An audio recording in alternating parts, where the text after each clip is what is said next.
Hello students, welcome to IDBN Memorial classes. Let us continue with the permutation and combination. जो हमने last class में पढ़ा था उसके आगे अब बढ़ते हैं, बट आगे बढ़ने से पहले ब्रीफली थोड़ा सा रिवाइज कर लेते हैं. उसमें देखो क्या है, हमने क्या बताया था, परम्यूटेशन एंड कॉम्बिनेशन. परम्यूटेशन को हिंदी में क्या कहते हैं, क्रमचय, और कॉम्बिनेशन को संचय. परम्यूटेशन क्या है, basically arrangement of numbers in a definite order, यहाँ ऑर्डर इंपॉर्टेंट है. कॉम्बिनेशन क्या है, सिलेक्शन ऑफ नंबर्स है जिसमें ऑर्डर कोई इंपॉर्टेंस नहीं रखता है. ठीक है. उसके बाद हमने क्या पढ़ा था, factorial notation. That is n factorial. क्या होता है, what is n factorial? That is the product of first n natural number. N factorial क्या है, पहले एन नेचुरल नंबर का प्रोडक्ट है. एंड जीरो फैक्टोरियल की हमने वैल्यू निकाली थी कि जीरो फैक्टोरियल क्या होता है, यानी जीरो फैक्टोरियल 1 होता है. ठीक है. Now let us proceed further. That is permutation. उसको कैसे डिफाइन करेंगे, डेफिनेशन क्या है परम्यूटेशन का? That is permutation is an arrangement of objects or arrangement of a number of objects taken some or all at a time in a definite order. यानी हमारे पास suppose कुछ ऑब्जेक्ट्स गिवन हो, उनमें से हम या तो सारे को एक साथ लेकर अरेंज कर सकते हैं या उनमें से कुछ ऑब्जेक्ट्स को एक साथ लेकर अरेंज कर सकते हैं. ठीक है.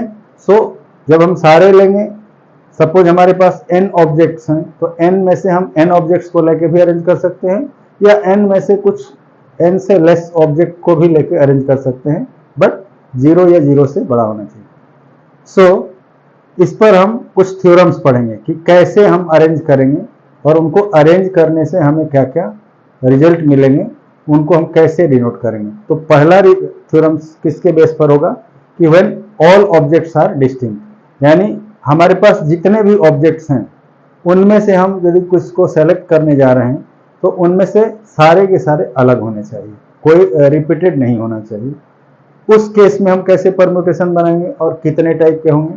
दूसरा, जब हमारे पास कुछ ऑब्जेक्ट्स ऐसे हों जो कि रिपीट भी करते हैं तो उसके लिए अलग थ्योरम बताएंगे. ठीक है. सो पहला, when all objects are distinct, जब सारे ऑब्जेक्ट्स अलग अलग हों, उस केसेस में सपोज हमारे पास n ऑब्जेक्ट्स हैं और उसमें से r ऑब्जेक्ट्स को लेकर के हम परम्यूटेशन बनाने जा रहे हैं, तो हमारे पास कितने परम्यूटेशन होंगे और उनको हम कैसे डिनोट करेंगे, लेट अस सी. ठीक है. सो क्या है थ्योरम ऑन, पहला थ्योरम कि when all objects are distinct. So first theorem is the number of permutation of n different objects taken r at a time where r is greater than 0 but less than or equal to 1 and objects do not repeat. Here most important thing कि objects do not repeat is equal to, किसके equal होता है, that is equal to n into n minus 1 into n minus 2 up to n minus r minus 1 and it is denoted by npr. कैसे denote करते हैं, this symbol npr से. यानी npr क्या है, n ऑब्जेक्ट में से r ऑब्जेक्ट को लेकर के यदि हम परम्यूटेशन बनाएंगे तो किसके इक्वल होगा, that will be equal to n into n minus 1 into n minus 2 into n minus r plus 1. ये ब्रैकेट में जो n माइनस r माइनस 1 है, माइनस को हटा के हम ब्रैकेट ओपन करेंगे तो r निगेटिव हो जाएगा और 1 पॉजिटिव होगा. ठीक है. So how this result has been prove. So proof of this result, let us see proof कैसे होगा. तब यहाँ क्या है कि हमारे पास n ऑब्जेक्ट्स हैं और उससे हम कितने परम्यूटेशन बना सकते हैं, यानी नंबर ऑफ परम्यूटेशन. ठीक है. There will be as many permutation as there are ways of filling r vacant places by n different objects in succession, यानी इन 1 by 1. सो कैसे हम करेंगे, कितने परम्यूटेशन होंगे, लेट अस सी. इसका मतलब क्या हुआ, there will be as many permutations as there are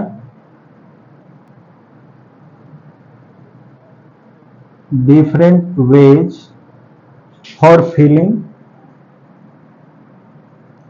r vacant places by n different objects.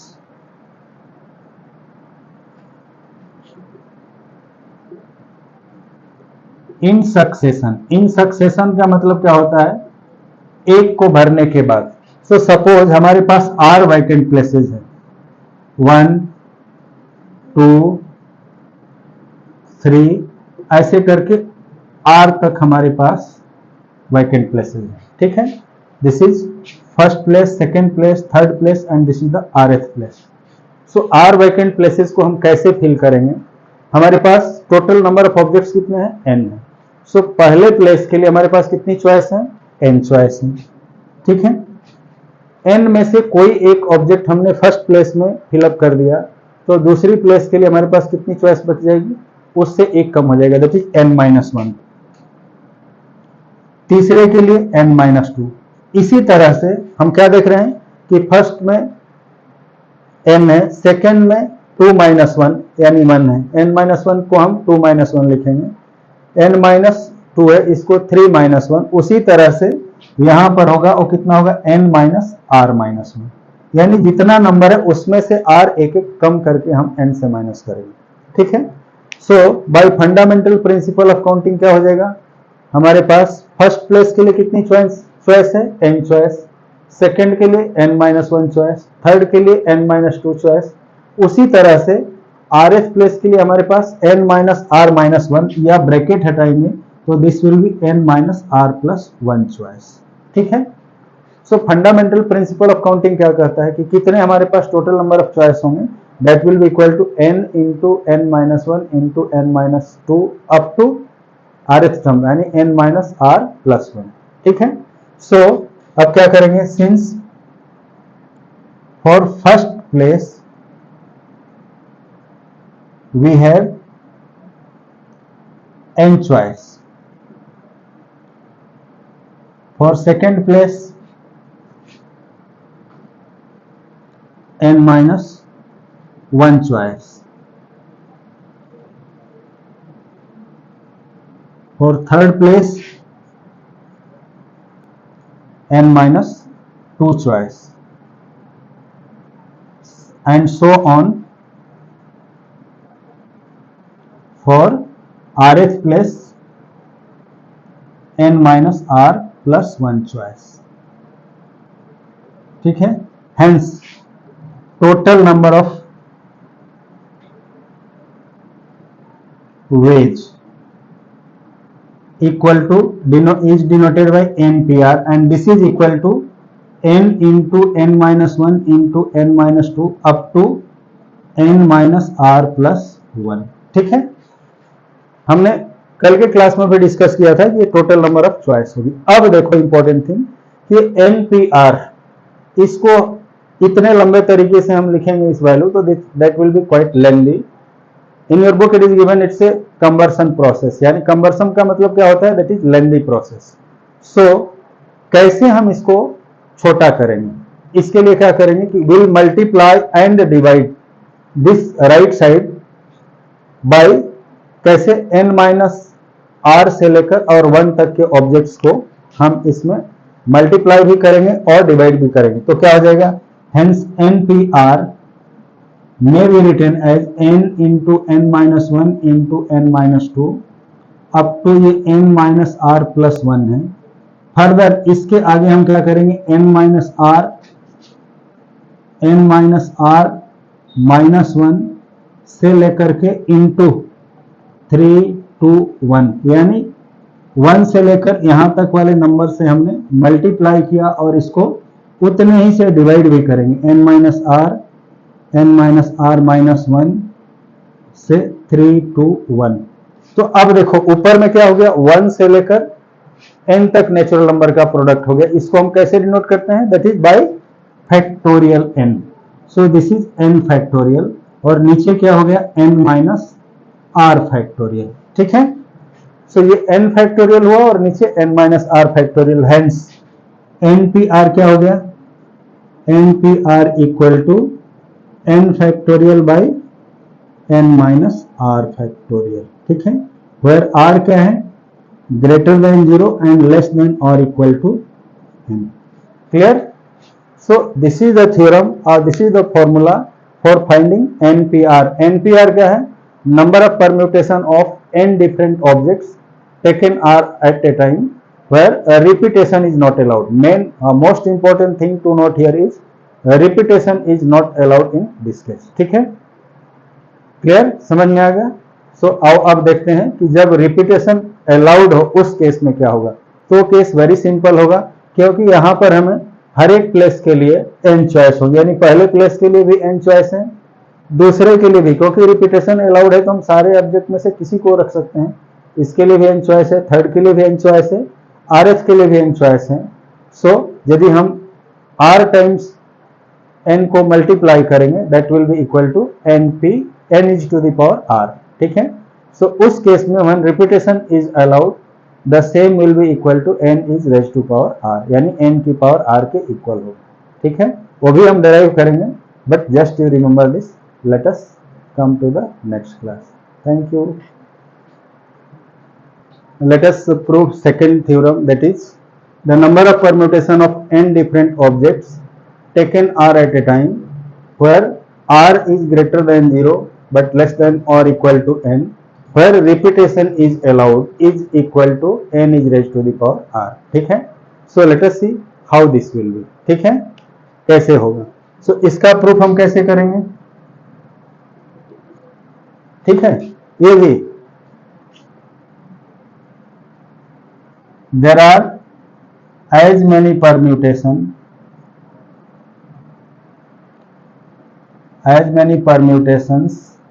as there are ways for filling or vacant places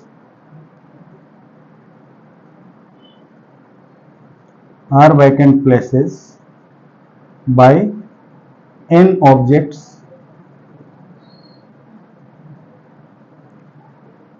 where repetition is allowed। ठीक है, इस case में क्या है, रिपीटेशन अलाउड है। तो हम कैसे करेंगे, अब देखो, फॉर फर्स्ट प्लेस, सपोज ये पहला प्लेस है, ये दूसरा है, तीसरा है, and this is rth place.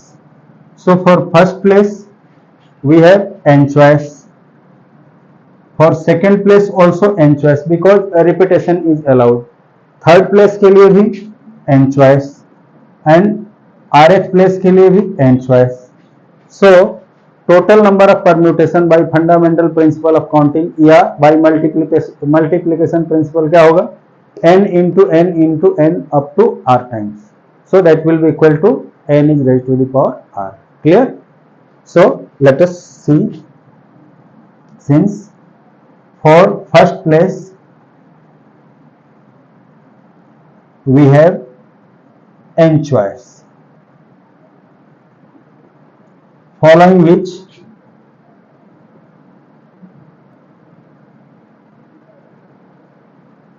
for second place also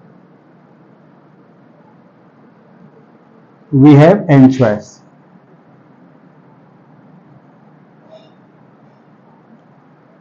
for third place also n choice, and so on for rth place also n choice। ठीक है, hence total number of choice या total number of permutation equal to n into n up to r times will be equal to n is to the power r। समझ में आया? तो यदि सारे object repeatedly लिखे जाएं, यानी हम ऑब्जेक्ट्स को रिपीट कर सकते हैं, उस केस में हमारे पास टोटल नंबर ऑफ परम्यूटेशन कितने होंगे, n is raise to the power r। ठीक है, सो ये कब है, जब गिवन ऑब्जेक्ट क्या हो, डिस्टिंक्ट हो, यानी अलग अलग हो, उस केस में ये दो थ्योरम है। लेकिन कुछ केसेस ऐसे भी हैं जहां कुछ ऑब्जेक्ट्स रिपीट होंगे, जैसे कह दिया जाए स्कूल एक वर्ड है जिसके सारे लेटर्स को मिलाकर के डिफरेंट वर्ड विद और विदाउट मीनिंग बनाओ, तो उस केस में स्कूल में दो ओ है, ओ दो बार आ रहा है, यानी सारे ऑब्जेक्ट डिस्टिंक्ट नहीं है। तो वैसे केसेस में हम कौन से फॉर्मूले को अप्लाई करेंगे? दैट विल जस्ट स्टडी, मतलब just will write the formula, we are not going to derive because that is not in your syllabus, but its application is there, यानी उसके बेस पर बहुत सारे क्वेश्चन है, पूरी एक्सरसाइज ही उसके बेस पर है। तो उस फॉर्मूलेज को भी हम देखेंगे कि यदि हमारे पास n ऑब्जेक्ट्स हो और उसमें p ऑब्जेक्ट्स एक टाइप के हो, बाकी ऑब्जेक्ट्स जो हैं वो अलग अलग हों। जैसे स्कूल में वो 2 है, बाकी अलग अलग हैं, तो टोटल कितने हो गए? उसमें से 2 एक टाइप के हैं, उसके लिए कौन सा फॉर्मूला अप्लाई होगा? या इस एक के अलावा दूसरे भी ऑब्जेक्ट रिपीट हो रहे हों, सपोज कि नंबर ऑफ ऑब्जेक्ट्स n है, उसमें p ऑब्जेक्ट्स एक टाइप के हों, q ऑब्जेक्ट्स दूसरे टाइप के हों, r ऑब्जेक्ट तीसरे टाइप के हों, और उसके बाद जो बच गए या नहीं बचे, यदि बच गए वो अलग अलग टाइप के हों, तो उस केस में कौन सा फॉर्मूला अप्लाई हो? ठीक है। So let us C this 2 फॉर्मूले and thereafter will go for solving the exercise. Okay, thank you. Let us go for the next theorems.